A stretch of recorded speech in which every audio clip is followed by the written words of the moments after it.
Happy evening to one and all. Um Welcome to all of you, first of all. Thank you very much for taking time and showing interest in attending the webinar with us today. Uh, During the course of this pandemic, COVID 2019, we have all lost so many people's life. It has made us make so many sacrifices, and it has shaken the entire world. We pray that all of us sail through this situation coming out stronger and healthier. A baby is a God's opinion that life should go on. So today we are going to be discussing about COVID-19 impacts on fertility and pregnancy. This webinar is sponsored by FISART, Fertility Management Software, created with the aim to seamlessly integrate doctor, patient, and hospital relationship to help achieve maximum success rates. We have with us panelists from Jananam Fertility Centre, Chennai, that aims to provide the best treatment for couples to achieve their dream of parenthood. Welcome Dr. Vani, Dr. Mangalam, and Shajila. Dr. Vani is the Managing Director and Medical Director, DGO, MRM, and FRCOG. Shajila is the Chief Embryologist, and Dr. Mangalam is the Junior Fertility Specialist. So, welcome you all on board once again. So, today, let's start off with the before we start off with the webinar, I would like to say that the days are segmented into different parts, and at the end of each segment, there would be a Q&A session. So you can raise your virtual hand and be ready with your questions by then. So let's move on to the session. Dr. Bani, what is this COVID? What are the symptoms and how does this spread? What is the mortality rate like? These are all things that are bothering us. Could you please answer this for us? Thank you, Vasudha. Good evening, everybody. Can you hear me? You can hear me, everybody? Yes, ma'am. Okay. So I think we have a large audience today, and I'm sure you've been doing a lot of reading about COVID-19. So as an introduction, let me give you my 2 pennies worth. First of all, SARS-CoV-2 is the novel virus which produces an infection called COVID-19. SARS stands for Severe Acute Respiratory Syndrome. And CoV is coronavirus 2, COVID-2.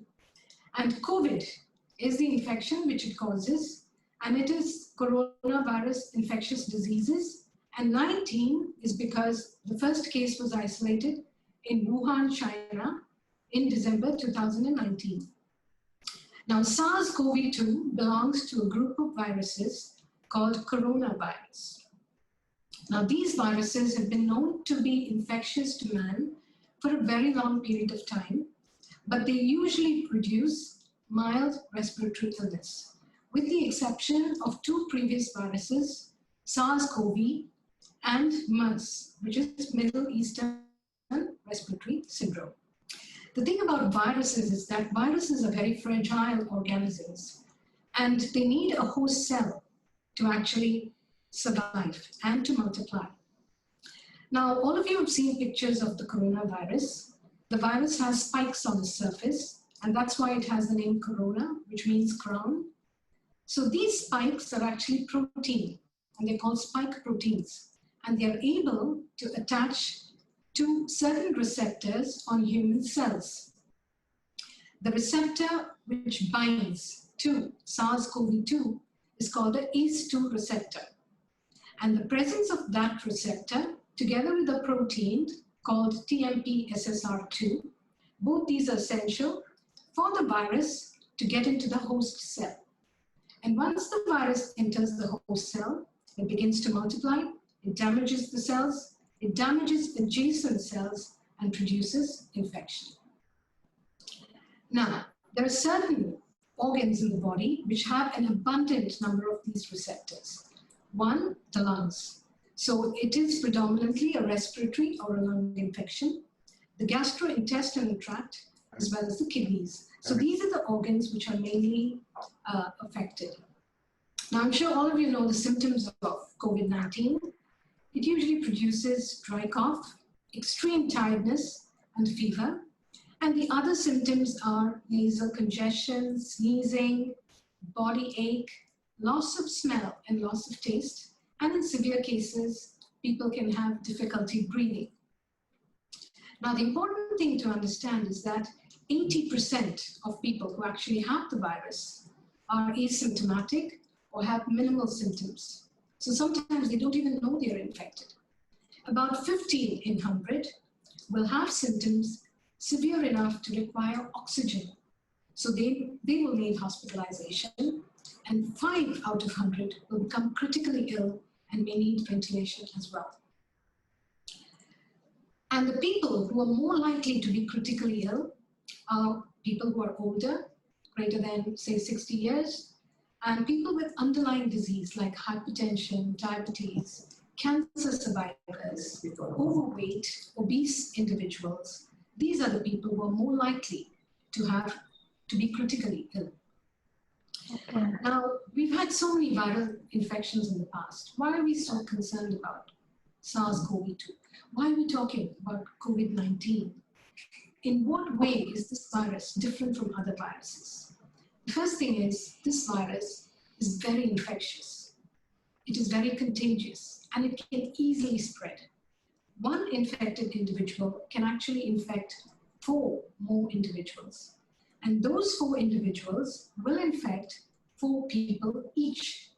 So it tends to spread very quickly and exponentially. And that's why it's become a pandemic. And all the way from China, the whole world has been affected with this infection. The second thing is the virus is relatively robust. So it's quite a strong and sturdy virus. And it survives in the air. It can survive in the air for up to 3 hours. On surfaces like plastic and stainless steel, it can survive for up to 72 hours, that's 3 days, and on cardboard for up to 24 hours. So if somebody touches an infected surface unknowingly and then transfers that virus to the mouth, eyes, or nose, they tend to get infected. So these are the 2 features about the virus which are very different from other viruses. But yet, there is some good news. The good news is that SARS-CoV, that is the first coronavirus, or the lethal coronavirus, killed 15 out of 100 infected people. MERS actually killed about 34 out of 100 infected people. And Ebola virus is very deadly.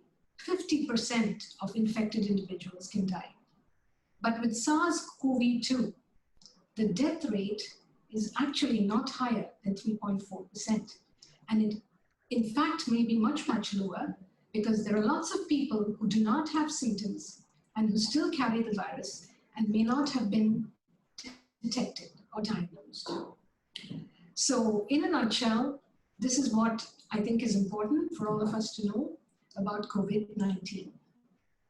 So that's my answer, Vasudha. Thank you very much, Dr. Bani. It's such an explanatory answer in itself. I would like to ask why people are advised to be quarantined for about 14 days specifically. Yes, 14. 14 is the kind of golden number these days. Why 14 days? Because when a virus infects a human, it takes some time for the virus to multiply. And it takes about 5 or 6 days for symptoms to show up. But sometimes the symptoms can be delayed up to 14 days. So that's the reason why we ask people to quarantine for 14 days. Now, quarantine means somebody who's exposed to the virus. Say they've been in contact with somebody who's had the viral infection, but they don't have the virus. They're asked to be separate or quarantined for 14 days to see if they develop the infection. This is different from self-isolation. Self-isolation means if somebody actually has the infection, and because you don't want them to spread it to anybody else, they're asked to self-isolate because their symptoms may not need hospitalization. And of course, another term which is commonly used these days is social distancing. So social distancing is actually maintaining at least a 1 meter distance between two individuals so as to prevent spread of infection through droplets, through sneezing or coughing. So that's the answer to quarantine for 14 days. Okay, thank you, Dr. Vani. And Dr. Mangalam, I have a question for you. So, Yes. what measures can be taken to boost my immunity and to prevent COVID, me getting affected by COVID? Yes, before I start with, I wish you all a very good evening. The question here is ways to boost one's immunity. So if you think a particular food or supplement is going to boost your immunity, then I'm sorry to say that you're wrong. There is no single proven food or supplement that can boost a person's immunity. Certain nutrient deficiencies can impair our immune system. So we can take those as supplements so that our immune system can function normally. Supplements like vitamin C, vitamin D, zinc, they may help. And we can also include turmeric and ginger in our daily routine. We should adopt a healthy lifestyle and we should eat a balanced diet and we should be mindful of our weight too. Exercising is very important. We should have a routine actually. For those who have not been exercising earlier, I'd like to tell you all, please don't start with high intensity workout just because everybody says exercising is important. Start with something lower which will suit your body and then gradually you can move on to higher ones. So in what way exercise helps us? Exercising causes release of a hormone called endorphin. Endorphin can be called a happy hormone or a pleasure hormone. So it is positively related to one's mental well-being, I would say. So it is important that we should definitely spare some time of our day at least for exercise. Yoga and meditation, of course, helps. Obviously, we should have a sound sleep and we should remain well hydrated. And smoking needs to be quit completely. And please limit your alcohol intake. And during this time, it's not uncommon for someone to be in a state of, say, indecisiveness or anxiety or in depression. Please reach out to us for assistance in case if you find difficulty in coping with yourself. Stress by itself can lower a person's immunity. So please try not to be stressed. I know it's easier telling, but then it is we who should take measures to keep our spirits up and no other person can do that for us beyond an extent.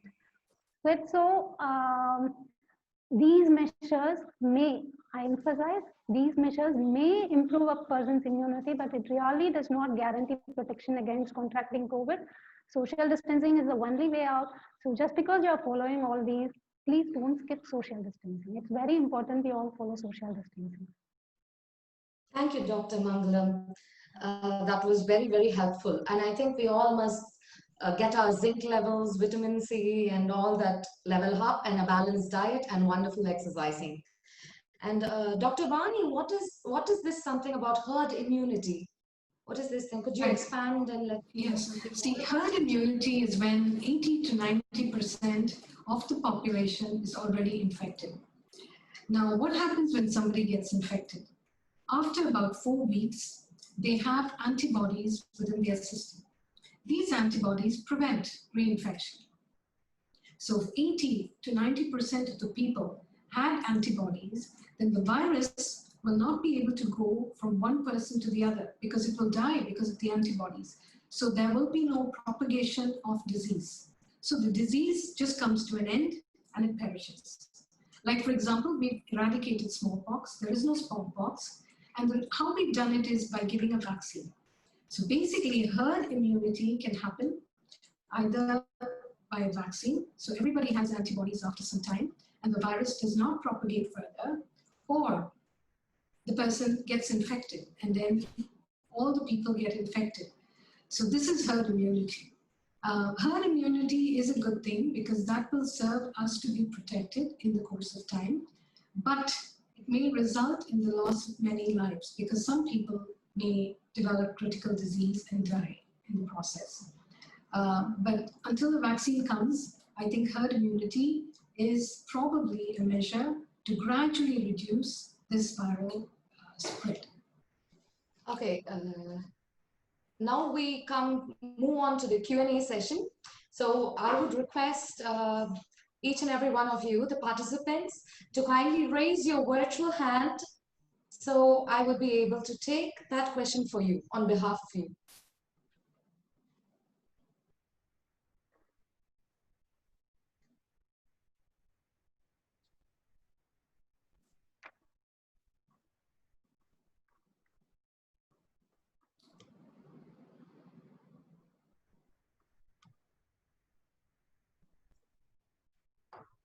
Hello?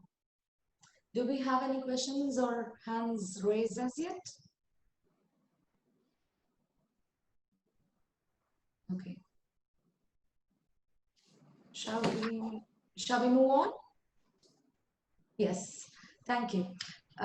So now that we have discussed in general about COVID-19 and the current situation that is there, what about fertility, COVID, and us or you?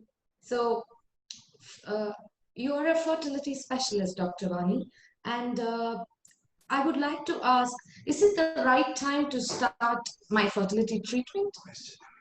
Right. I'm sorry. I see a hand raised. I think we will go to the question, if that's all right. I'm sorry.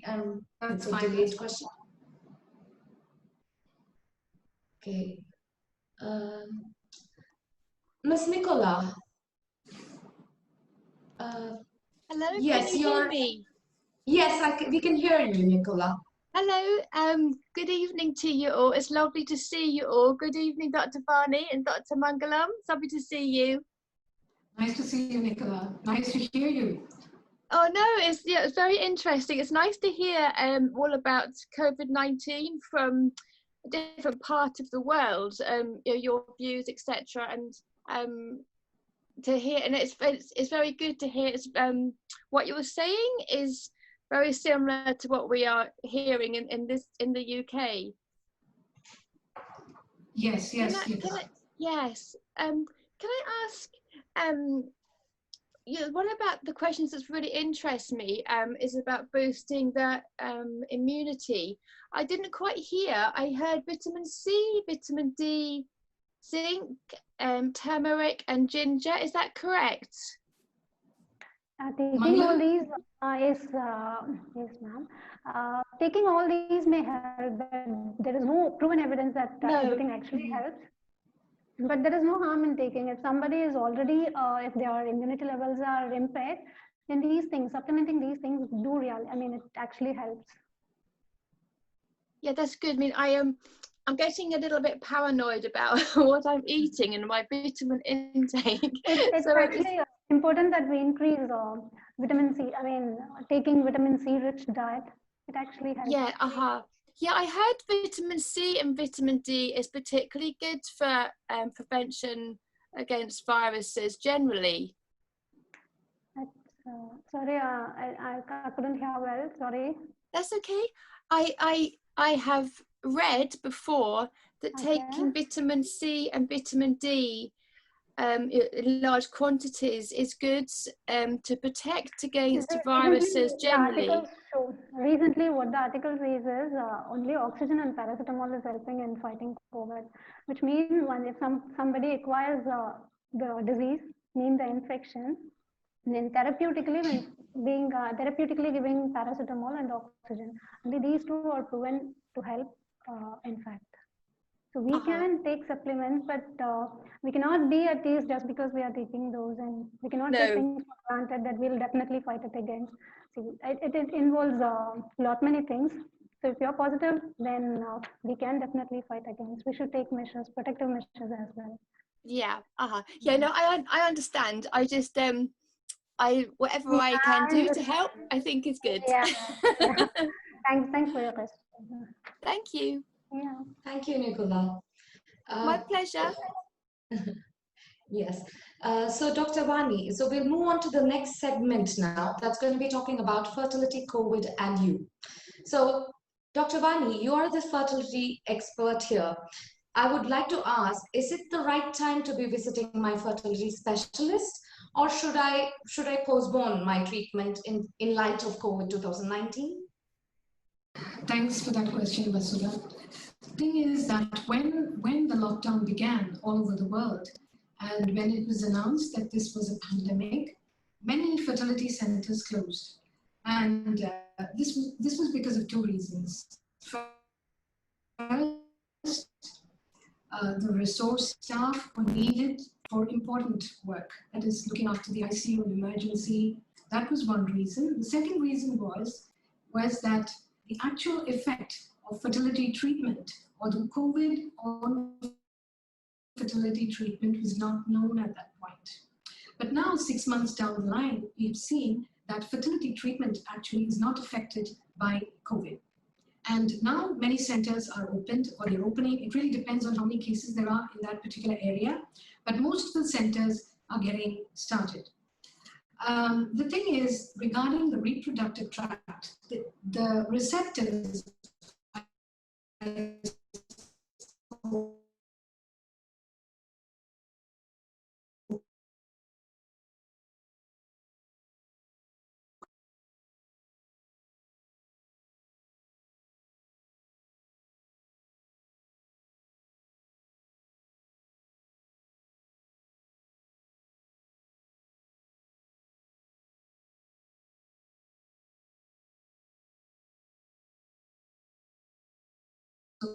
to take necessary steps to avoid getting infected, and we check his COVID status as well before we start treatment.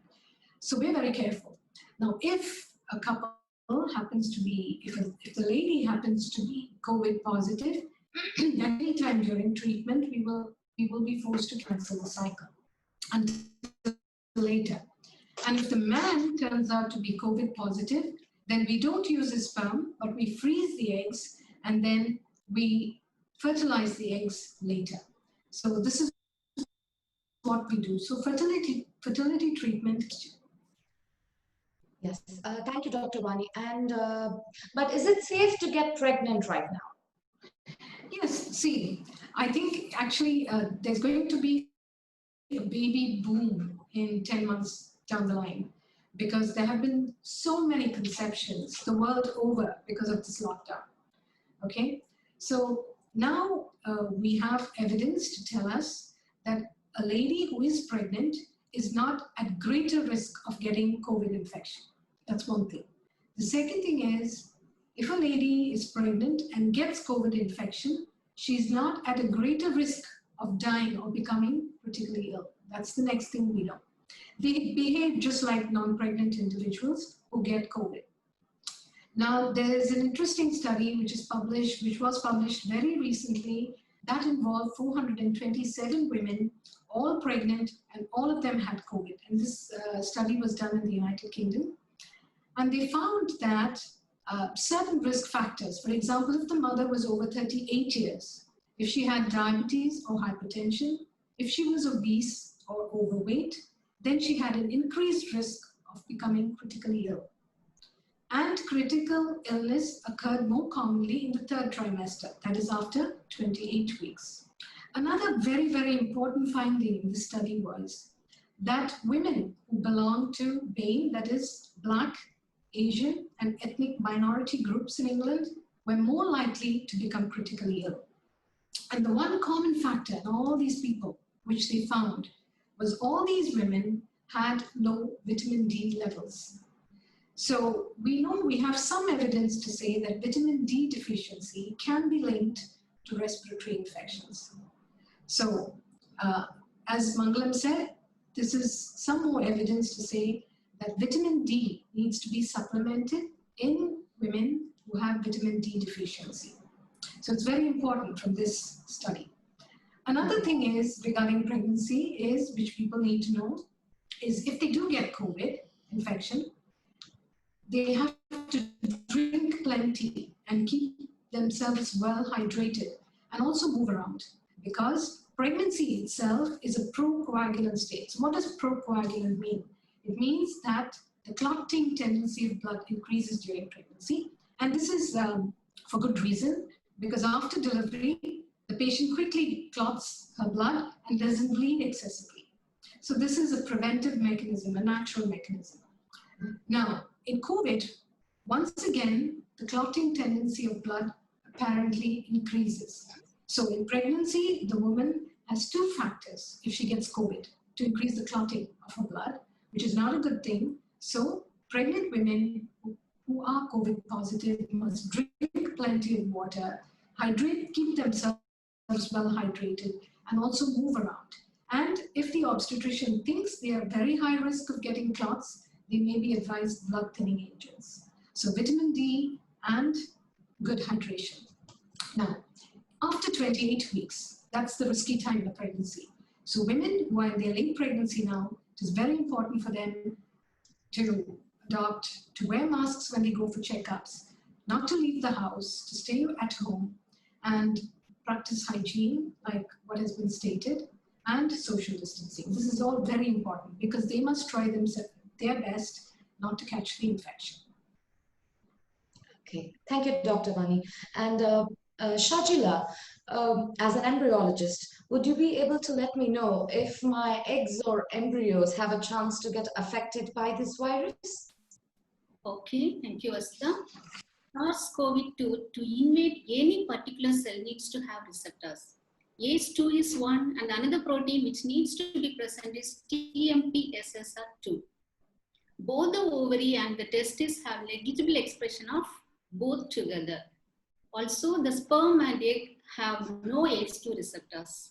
SARS-CoV-2 cannot enter the egg and sperm. Therefore, from evidence occurred so far, the egg, sperm, and embryos are safe from COVID-19. Majority of the studies have found that the virus is not present in semen. Thank you. Okay, that's the answer for the embryos and eggs. Okay, thank you, Shajila. So, Dr. Mangalam, suppose I've had a contact with a COVID-19 patient or somebody who has had COVID-19. How does that impact me, and how does that impact when I start my treatment?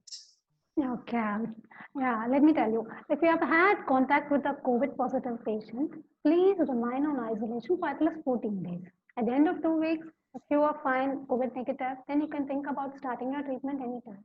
And if you have had COVID and you have recovered from that, then please take a month's time to improve your general condition. And for men who have had high temperatures, high fever as such can impair sperm production and sperm quality on a temporary note. So they can have at least 2 months break. So by the time they come for treatment, their profile and count and quality would definitely be better. So I think that would be the better way to go about it. Okay, thank you. So we have a couple of questions for this session already from a couple of people here. I'm just going to read them out for you. So a question from Swati Sharma. We are thinking of planning for a family. Is it a good time or not? I'm a little worried for the baby. I'll take that question, Vasudha. I think, yeah, this is the answer to Swati. I think it's okay, Swati, to go ahead. As I said, there are so many babies who've been conceived. In fact, some of our patients who are waiting for treatment conceived naturally at this time. So I think it's all right. The important thing to understand is that COVID-19 is going to be around for some time. So we have to take necessary precautions until the arrival of a vaccine, not to get infected if you're pregnant. So that's something you need to understand. And for anybody who's taking fertility treatment, we usually do an egg pickup in one particular month and the embryo transfer later. So we could always postpone the embryo transfer to later. But if you're talking about a natural pregnancy, there is no harm in trying at all. I told you the risk is a little greater after 28 weeks. And if you conceive now, by 28 weeks, we hopefully have a vaccine. So let's see.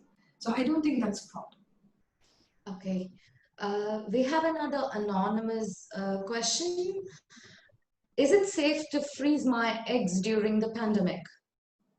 Yes, you can freeze your eggs. See, anything we do not do in a COVID positive person.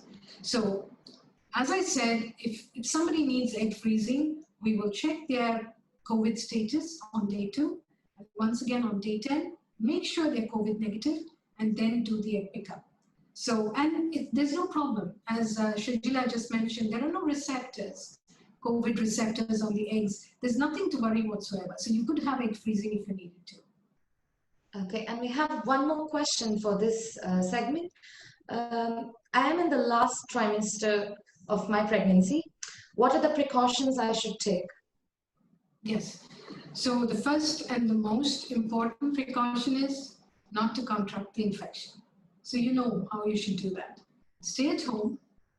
If you don't need to go to the hospital, please don't. Do video consultations if it's necessary. And social distancing is very important.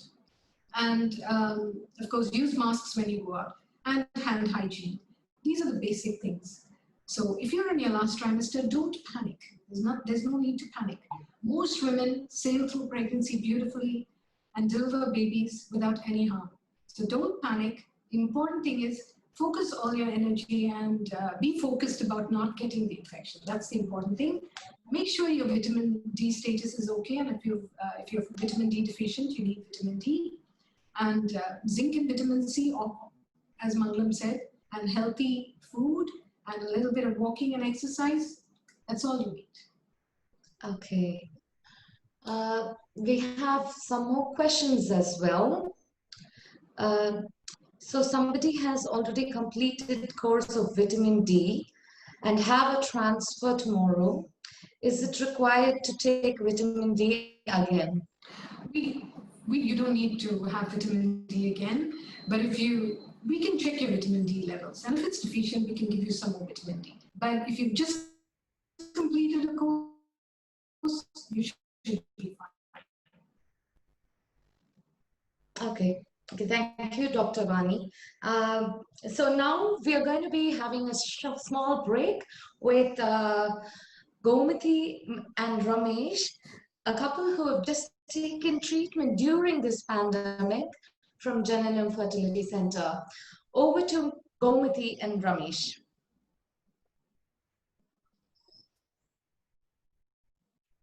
Hi, Yes, am I audible? yes, ma'am. Thank you. How are you? I'm good. I'm doing good. How are you? I'm good too. Thank you. Thank you. Yeah, so I've undergone a treatment. I would like to thank you, Dr. Vani, Mangalam, and Sajila for treating me well. And I've taken a treatment at Jananam during May month, and at Jananam they precautionary measures like and they keep the social distancing properly. They maintain it, and there is a proper hygienic thing that factor that is maintained here. And before going to the hospital, I felt like I was wondering whether to take up the treatment now or not. Then I went to the hospital, and then I realized, and since everything is safe there, why not to take up the treatment now? Since we are already in lockdown, we can and work from home and good care of myself. So that is why I've undergone a treatment during this lockdown especially, and I think I'm safe now. And when I started my transfer, have to be under lockdown even if the lockdown is over. So you have to be under lockdown for until your pregnancy is over, so that since we have gone through all those initial struggles and a lot of things initially, and we have gone to this level, and to maintain this pregnancy safe and as it goes well, so we'll have to be under lockdown. And I think it is better to be in the lockdown. So be at home and take care of ourselves. So that is how I'm doing now. And I've visited a couple of hospitals for various reasons. And here at Jananam, I feel it is safe to take up the treatment at this time also, since other hospitals, they do maintain some normal things like they'll not maintain the social distancing and few other stuff, but here it is strictly maintained. So I feel it is good to take up the treatment now. Thank you very much, Gurmati Ramesh. That was really sweet of you, and congratulations to the couple. Thank you. Yes. So now I think we just move on to a Fizzart spot video.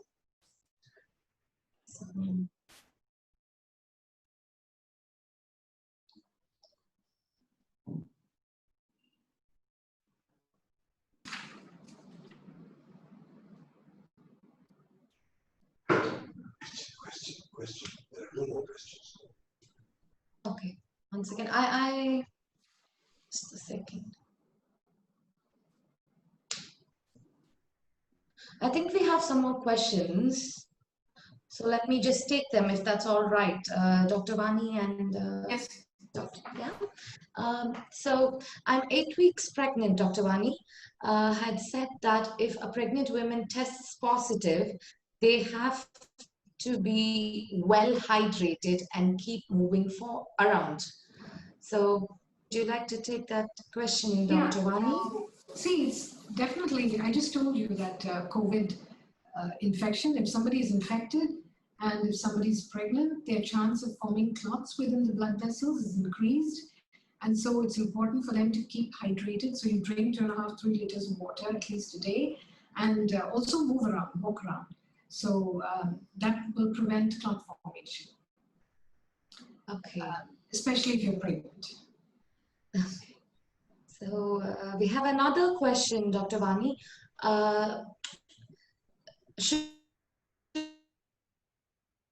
As 8 weeks spotting, is that okay?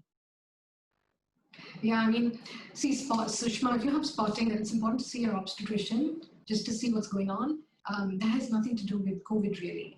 So when you do, it's probably better if you do a video call, explain your symptoms to the doctor, and if she thinks it's important for you to go into the hospital, please go in. Make sure that every consultation is absolutely required and a necessity before you venture out to hospitals. That way, single specialty hospitals are better because we have just fertility patients here, but a multi-specialty hospital will have all kinds of patients going in. And if you're visiting one such hospital, do not go unless it's absolutely necessary. Okay? Okay. And I'd like to know how a pregnant COVID woman will be treated.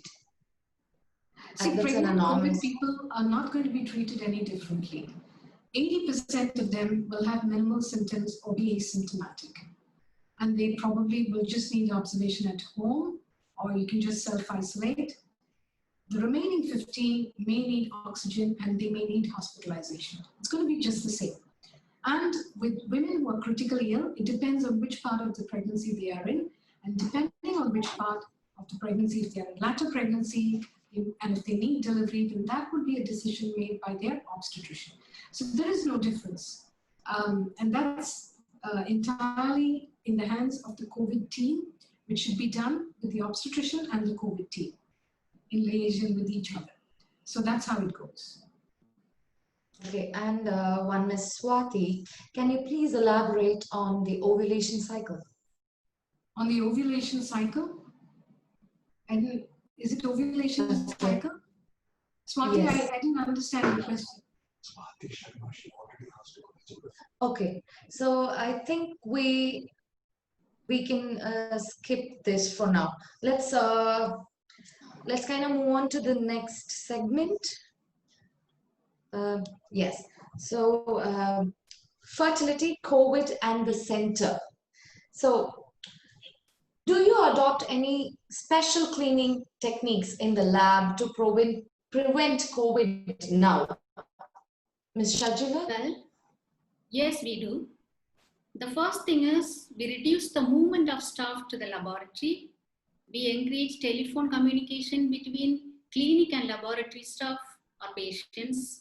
Since SARS-CoV-2 is transmitted through droplets that attaches to the surfaces, we remove the outer packaging of the products that we deliver from outside and wipe with safe disinfectant before taking them to IVF lab, because this virus can stay alive for 24 hours on shipping boxes.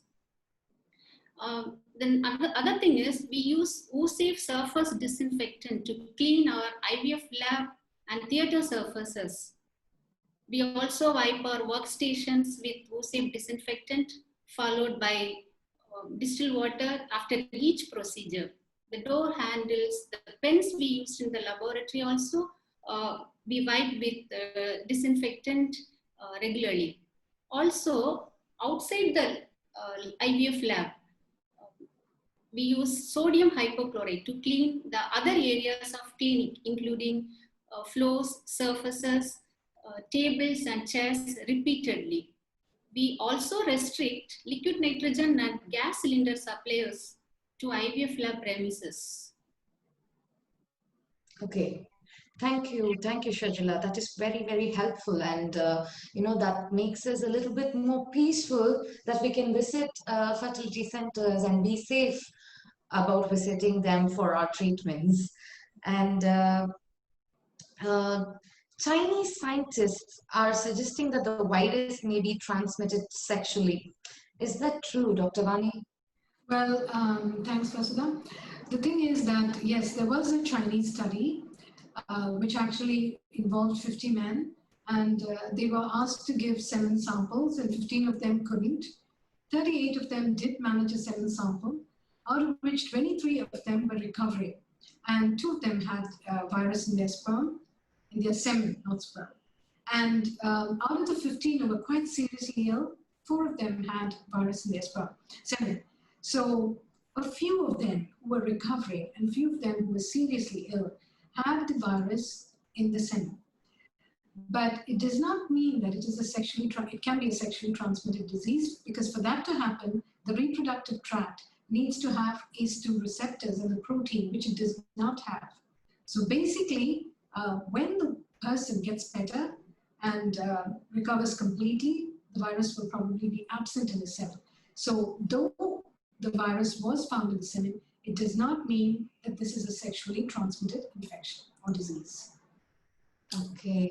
And let me ask you another question, Dr. Vani. One from Mr. Bhaven Joshi. Does transfer advisable during the COVID period? I have 3 BB embryo. Is that good quality, and what is the chance? Well, 3 BB is a good embryo. I can't tell you what the chances are, because that would depend really on multiple factors. Transfers, we do frozen embryo transfers, but what we do is we check the lady and make sure she's COVID negative just before the transfer. So if she was COVID positive, we would not transfer, we would delay transfer. Otherwise, transfer is fine. And once again, be safe and don't contract the infection. Take all necessary precautions. So that's the answer to that. Okay, thank you, Dr. Vani. If I'm successful with the fertility treatment and I get pregnant and then catch COVID-19, am I putting my baby under risk? Right. So this is the question regarding whether I can transmit the virus to the baby. That's what it means. Now, as far as studies have shown, the chance of this happening is very, very small. I was talking about the study involving 427 women published recently from the UK, and all of them were COVID positive, and 6 of them, the babies had the virus within 12 hours of birth. But when they actually checked the amniotic fluid, they checked the cord blood, and they checked breast milk, there was no virus found. So it is still inconclusive as to whether the virus can be transmitted. But if there is viral transmission to the baby, that risk is supposed to be very, very low. So that's good news once again. The virus does not produce congenital anomalies or birth defects in the baby, and it does not increase the risk of miscarriage as well. Do we have any more questions from the participants? I would like to see if anybody are willing to raise their virtual hand, so I can take some of your questions, please.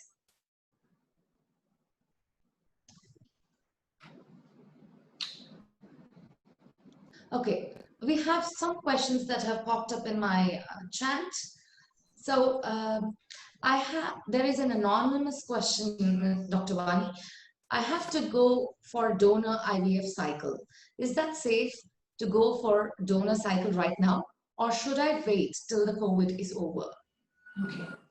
The thing is about donor cycles, unless we have a few patients who need egg donors quite quickly because their visas are expiring and they need to travel abroad, for them, it is a situation where I will look into getting an egg donor. But we must understand that egg donors may not be as committed to maintaining distance and staying at home as self-stimulation. So if I was getting stimulated, I would be very careful. If a donor was getting stimulated, she may be careful, she may not be careful. So of course we will check COVID, whether she's COVID positive or negative on day 2 of her cycle before stimulation. Once again on day 10, and if she's positive, we'll have to cancel the cycle. But perhaps, given that Chennai is a hotspot and there are lots and lots of cases right now here, given that, I would prefer to postpone donor cycles for the time being, if it's possible, until later, until things settle a little more. So that's the answer to that. Okay. So I'm just, yeah. Okay. Okay, it's pretty much, I think some of the questions you have already covered it in the answers you've given in previous questions. So somebody has asked, is it necessary, they're planning to take their IVF cycle next month, and is it necessary for their husband to undergo for a COVID test before giving their sample? Yes, usually when we do it is just before treatment.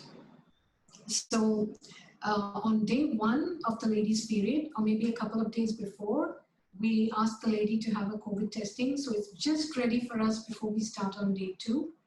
And for the man, we could, depending on the semen sample, we advise testing on day 2 or on day 9 or day 10 on the day of the trigger, so that we can get a fresh sample from him to use for the injection during the IVF procedure.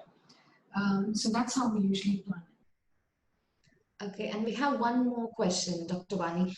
What are the chances of natural conception in case of cervical stenosis? Could you please clarify? Sorry, in case of cervical stenosis, natural conception? Yeah, chances of natural. Natural conception, the chance should be fairly good. But if you're not able to conceive, then you look at other reasons why you haven't conceived and talk to your obstetrician or the gynecologist and let them do a checkup and then tell you whether it's going to be possible or not. Okay, thank you, Dr. Vani. So moving on, are we checking to see if the egg donor is at risk of being infected by COVID-19, Dr. Vani, from the center? Because I just told you that egg donors, not the right time, not the best time to do egg donation, but yes, we take stringent precautions to check the egg donors. From the center side, right? Yeah. So yeah, it depends on the center, to be precise. Do all of them check these things, or? Well, I presume so, because we have guidelines from the ICMR, that is the Indian Council of Medical Research, telling us all what to do. And actually, they've advised against egg donor cycles for the current moment because of the increase in the number of cases. And I would really look into that seriously because of Chennai and this being such a hotspot and there being so many cases. So Dr. Vani, what are the precautions that we are taking at our center to reduce this spread of this virus? Yes, I think most hospitals are taking precautions now. See, there's 2 ways of looking at it. First is to prevent the spread in the hospital. The second thing is to keep the patient safe. So I will talk about how we take care of reducing spread. As soon as the patient walks in, we advise them to wash their hands, sanitize. We give them in-house slippers, which are sanitized regularly. So they remove their footwear and they wear the in-house slippers. And then we have a triage area where the temperature of every person is checked, every person, every couple, and then they're given a questionnaire. Now, this questionnaire is sent to their mobile phones, and it's very simple. They just fill it and send it back to us. Now, this questionnaire has questions regarding whether they have symptoms, whether they've been exposed to COVID patients, and also whether they've traveled from overseas recently and have been quarantined or not. So once they fill it in, and if we think they are triage negative or low risk, then they're advised to come upstairs. Seating, of course, is spaced. It's about 1 meter apart, and all the doors in the facility are kept open. So they don't have to touch any door and push it open, and therefore kind of maybe potentially infecting it. So all the doors are opened, and that's how we prevent spread within the hospital. And we, the consultation is from a distance, everything is from a distance. So that's how we do it. Okay, fantastic, Dr. Vani. That is really good, because it's very important for us to know when we come to the center for a treatment that such standards and social distancing and cleanliness and hygiene are followed. Dr. Mangalam, how are you ensuring that I will not be contacting with a COVID-19 patient during the time of my appointment at the center? Would you be able to give me some light on that?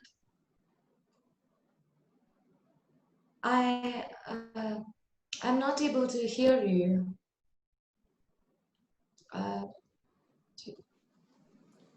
Is that okay? Now? Yes, thank you. Yeah, just give me a second.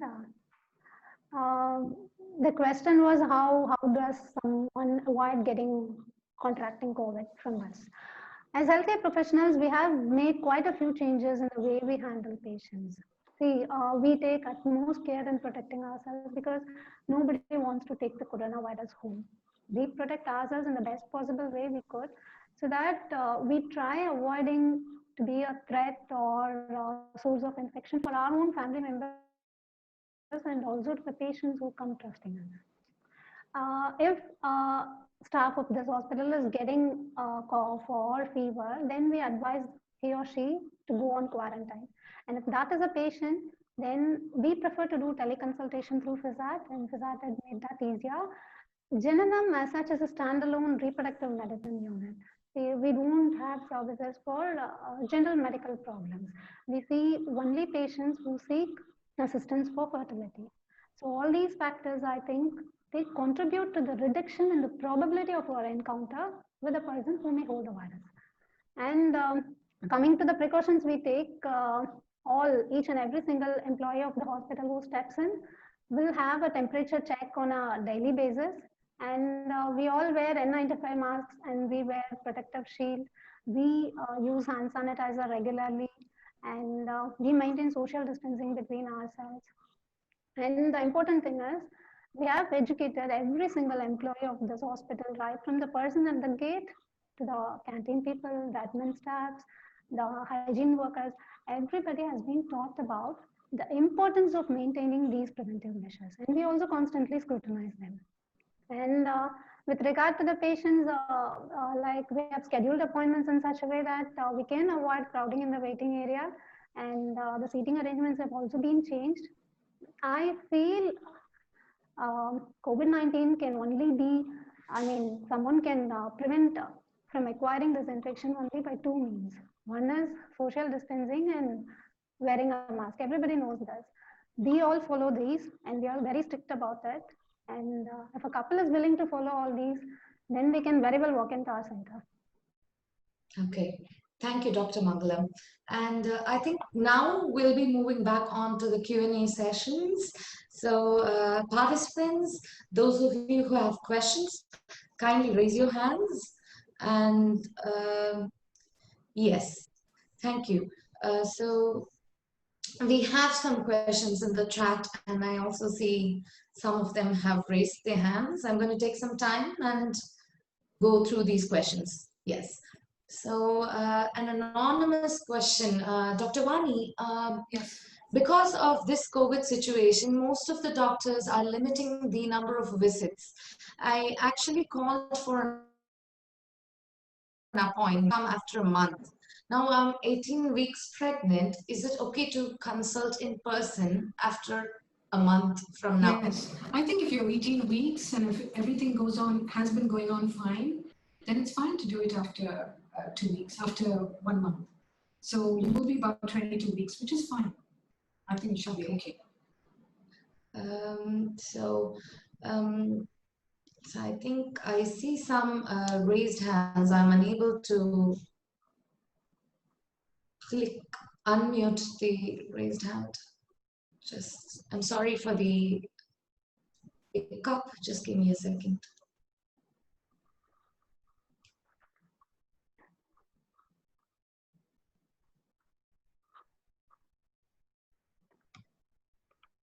Yes. Could you? Yes.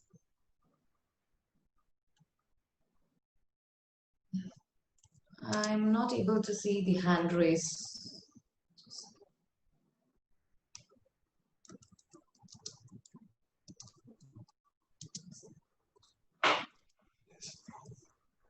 Okay, I think there is some problem in connecting the person who's raised their hand. I'm going to be just continuing with some of the questions that are here in my chat. So, yes. Sorry about the delay.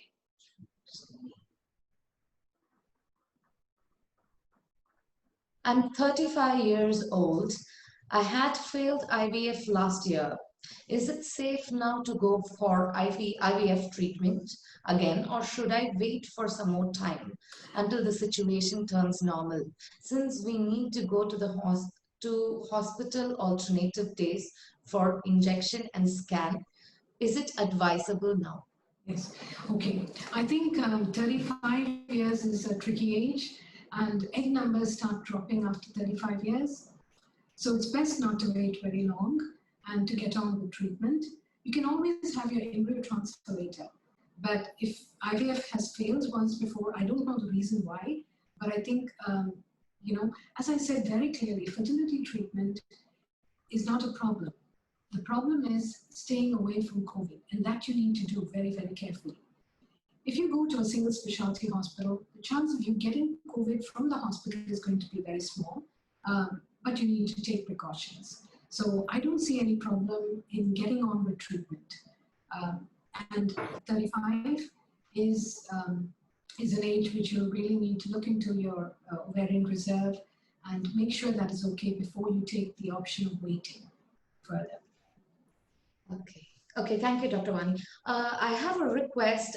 Those of you who have raised your hand, I request you to unmute yourselves before raising your hand.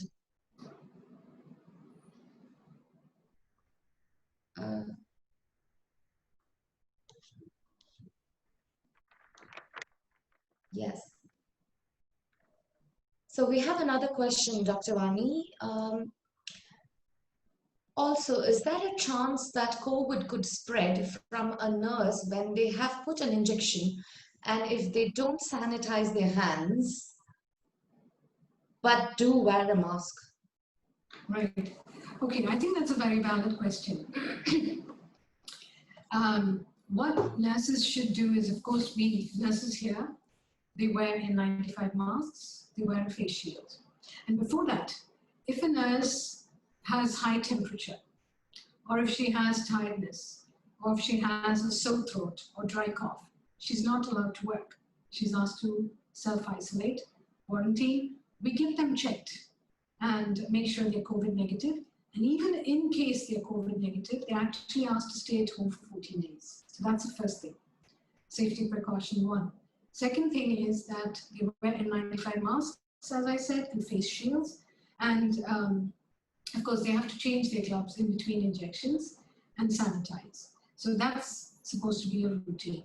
So with these precautions in place, I don't see how somebody can catch an infection unless the nurse herself is infected and has not been tested or is working with symptoms, which doesn't happen here. If a person has symptoms, they're quarantined. Even if they're negative, they stay quarantined for 14 days. So that precaution should be taken. So you will be safe. Okay, thank you, Dr. Vani. And we have another anonymous person with a question. Bleeding before periods, is it related to endometriosis? Can you please let us know the chances of natural conception? Well, that's difficult to answer, because if you bleeding before periods can be due to endometriosis. It can be due to other causes as well. So the first thing to do is to actually go to a doctor and see what the problem is. And if it's a recurring problem, every month you have bleeding, abnormal bleeding, then we need to investigate the cause. And depending on what we find, only then we can tell you what your chances of normal conception are. So that's something which is a diagnosis to be made after you've been seen by a doctor. Okay, thank you, Dr. Vani. Thank you, Dr. Mangalam and Shajila. So with this, we come to the end of this session and webinar today. I think we've covered pretty much from throwing light onto the COVID-19 to whether we can go in for IVF treatment right now, and what are the precautionary measures and safety measures taken at the center. So this has been very, very insightful and helpful for so many couples in India and around the world, I'm sure, about giving some faith and that we could go to fertility centers and resume some treatment or start your treatment now. Thank you, Dr. Vani. Thank you, Shajila, and thank you, Dr. Mangalam. And I would also like to thank Jananam Fertility Centre and FISART for sponsoring and conducting this webinar. Thank you, guys. This is me, Vasudha, signing off.